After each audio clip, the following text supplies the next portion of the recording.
Hello, నమస్కారం అందరికీ. నేను సారంగధర్ను, నిర్మల్ నుంచి వచ్చాను ఇజ్రాయెల్కు. నేను ఇక్కడ కేర్ గివర్ జాబ్ చేస్తాను.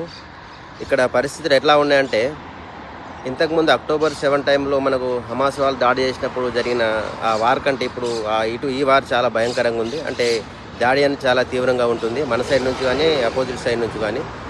ఇంతకుముందు వాళ్ళు వేసే మిసైల్స్ కానీ ఏవి కానీ చిన్న మోతాదు వరకే డ్యామేజ్ చేసేవి, కానీ ఇప్పుడు ఎట్లా ఉందంటే దాదాపు బిల్డింగ్స్ అన్నీ కూడా కూలిపోయే పరిస్థితి ఎదురుతుంది అండ్ చనిపోతున్నారు కూడా. ఇంతకుముందు ఎవరు చనిపోలేదు, ఒకళ్ళు ఇద్దరు తప్పితే. ఈసారి దాదాపు ప్రతి అటాక్ కొంతమంది చనిపోతున్నారు. సో మాకు కూడా ఎట్లా అంటే నైట్ టైంలో ఖచ్చితంగా బంకర్లకు వెళ్తున్నాము. రూమ్లలో ఉంటే మాత్రం ఇబ్బంది, ఎందుకంటే ఖచ్చితంగా మన ప్లేస్లో కానీ ఇంకా ఎక్కడ పడేది కూడా తెలియదు. రీసెంట్గా ఉన్న సండే రోజే మా పక్క స్ట్రీట్లో బాంబు పడ్డది. సో ఖచ్చితంగా నైట్ టైంలో బంకర్కి వెళ్తున్నాము. నైట్లో ఎవరికి నిద్రలు ఉండలేదు. ఇజ్రాయెల్ ఇక్కడ దాదాపు జూన్ 30 వరకు ఎమర్జెన్సీ ఉంది. సో అన్ని షాప్స్ కానీ ఎవ్రీథింగ్ యాక్టివిటీస్ అన్నీ క్లోజ్ అయి ఉన్నాయి.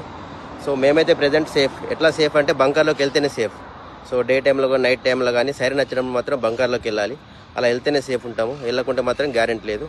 కానీ ప్రజెంట్ అయితే ఇజ్రాయెల్ గవర్నమెంట్ మా గురించి అన్ని భద్రతాపరమైన చర్యలు అన్నీ తీసుకుంటుంది. ఎటువంటి మన ఇండియన్ ఎంబసీస్ కూడా ఏం ఎమర్జెన్సీ ఉన్నా కూడా వాళ్ళు నంబర్స్ ఇచ్చారు కాంటాక్ట్ చేయమని.